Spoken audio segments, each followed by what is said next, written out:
Gubernur Kalimantan Timur Rudy Masud diprotes warganya sendiri. Aksi unjuk rasa digelar besar-besaran. Ribuan warga turun ke jalan. Pengadaan mobil dan renovasi rumah dinas seharga puluhan miliar rupiah hingga gaya hidup mewah sang gubernur jadi alasan. Tuntutan mundur pun kencang disuarakan. Aksi kemudian berujung ricuh lantaran sang gubernur tidak dapat ditemui.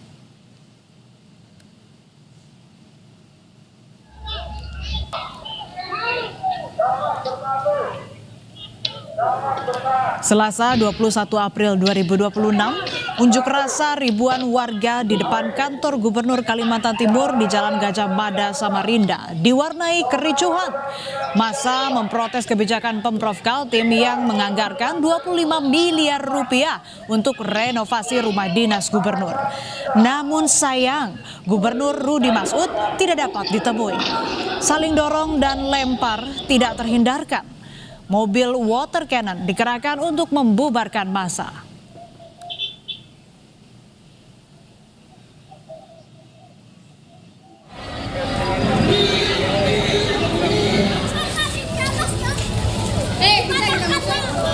Sebelumnya aksi yang mengatasnamakan Aliansi Perjuangan Kaltim ini menyasar gedung DPRD Kalimantan Timur. Mereka memprotes kebijakan dan gaya hidup mewah Gubernur Rudy Masud. Pengadaan mobil dinas senilai 8,5 miliar rupiah serta renovasi rumah dinas gubernur senilai 25 miliar rupiah jadi sebabnya. Massa menuntut transparansi pengelolaan anggaran, penghapusan praktik KKN, serta meminta DPRD menjalani fungsi pengawasan terhadap setiap kebijakan gubernur. Para pendemo meminta DPRD Kalimantan Timur bersikap. Fakta integritas akhirnya ditandatangani. Akumulasi kekecewaan masyarakat, artinya dari segi cara memerintah yang kami anggap ini terlalu berpihak kepada dinastinya, walaupun beberapa jabatan seperti saudara-saudara dipilih secara sah, tapi itu sudah mencederai demokrasi yang kita inginkan. Bekerjalah sebagaimana mestinya dan pergunakan anggaran dari rakyat itu sebaik-baiknya untuk rakyat. Menyikapi tuntutan massa, akhirnya perwakilan DPRD Kalimantan Timur menemui peserta aksi unjuk rasa. Wakil Ketua 1 DPRD Kaltim, Ekti Immanuel menyatakan pihaknya menerima seluruh aspirasi massa pengunjuk rasa. Kesepakatan yang diusulkan oleh adik-adik mahasiswa ini kita sepakat dan kita setujui.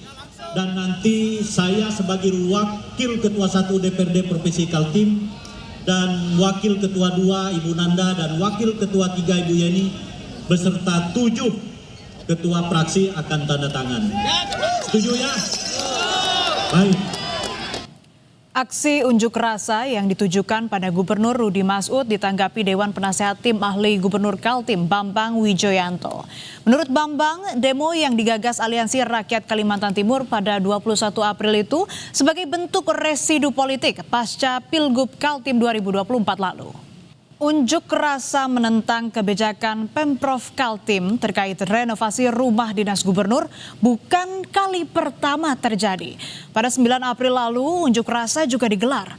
Saat itu para mahasiswa juga menolak penggunaan anggaran fantastis yang menembus angka 25 miliar rupiah.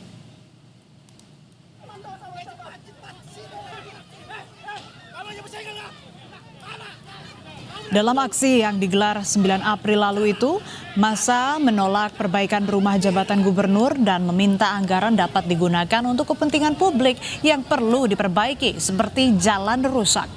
Bentrok antara pendemo dengan polisi juga sempat terjadi. Dan kami PMI itu tidak pas. Karena apa? Masih banyak anggaran yang dibutuhkan oleh masyarakat, semisal perbaikan jalan, pendidikan, kesehatan, belum lagi yang lain. Nah, hari ini gubernur hanya bagaimana membuat internalnya gubernur itu kelihatan mewah, jaga marwah. Nah, ini yang kami kecewa sekali. Nah, yang dimana persoalan ini memberikan anggaran seharusnya kepada masyarakat, tapi malah merenovasi rumah. Kalau bagi saya itu tidak efektif. Dan inilah rumah dinas Gubernur Kalimantan Timur usai direnovasi. Ada 35 item pengerjaan perbaikan khusus untuk rumah dinas gubernur dengan anggaran kurang lebih 12 miliar rupiah. Renovasi meliputi rehabilitasi bangunan, pemeliharaan rutin, pengadaan mebel atau furniture, peralatan dapur hingga sistem pemadam kebakaran. Sisa anggaran dialokasikan untuk rumah jabatan wakil gubernur sebesar 4,9 miliar rupiah dan penataan ruang kerja di kantor gubernur senilai 8,2 miliar rupiah. Rumah jabatan ini puluhan tahun tidak ditempatin ya. Tentu banyak hal yang harus dibenahi dan semuanya dan sebagainya. Yang jelas semuanya prosesnya sesuai dengan SOP semuanya, sesuai dengan operasional prosedur semuanya. Di situ dianggarkan, dibahas di APD, dibahas dengan teman-teman DPR dan disetujui oleh Kementerian Dalam Negeri. Intinya semuanya transparan, akuntabel, semuanya bisa dipertanggungjawabkan pastinya. Polemik anggaran rumah dinas Gubernur Rudi Masud yang berujung aksi unjuk rasa masyarakat Kalimantan Timur bukan tanpa alasan. Selain jumlahnya yang fantastis, ternyata anggaran tersebut tidak pernah dibahas secara terbuka di DPRD. DPRD Kaltim menegaskan tidak menerima dokumen lengkap APBD sehingga tidak mengetahui secara rinci pos anggaran yang dimaksud. Akan hari ini bahwa itu tidak dibahas di DPR. Berarti kecolongan DPR nih Pak? Bukan kecolongan, karena kan tidak dikasih bukunya. Kalau dikasih buku APBD-nya, kita kan bisa buka. Nah, Pak Gubernur mengatakan bahwa itu sudah dibahas di DPR. Itu sudah disahkan DPR. Iya betul, kalau disahkan kan tidak paripurna. Tapi ingat bahwa kami tidak mengetahui isinya yang rumah jabatan itu. Sebelum heboh soal anggaran renovasi rumah dinas, Gubernur Rudi Masud juga sempat jadi sorotan. Pengadaan mobil dinas mewah seharga 8,5 miliar rupiah menuai polemik. Saat itu Rudi mengaku mobil tersebut merupakan kendaraan yang akan digunakan di Jakarta untuk melayani kepala daerah dan tamu pemerintahan. Kalimantan Timur adalah miniatur daripada Indonesia. Tamu daripada Kalimantan Timur itu bukan hanya kepala daerah se-Indonesia, tetapi juga adalah dari global. Masa iya kepala daerahnya pakai mobilnya ala kadarnya? Jangan dong. Iya kan? Jaga dong marwahnya Kaltim. Ini marwahnya Kaltim, marwahnya masyarakat Kalimantan Timur. Mobilnya ada di Jakarta.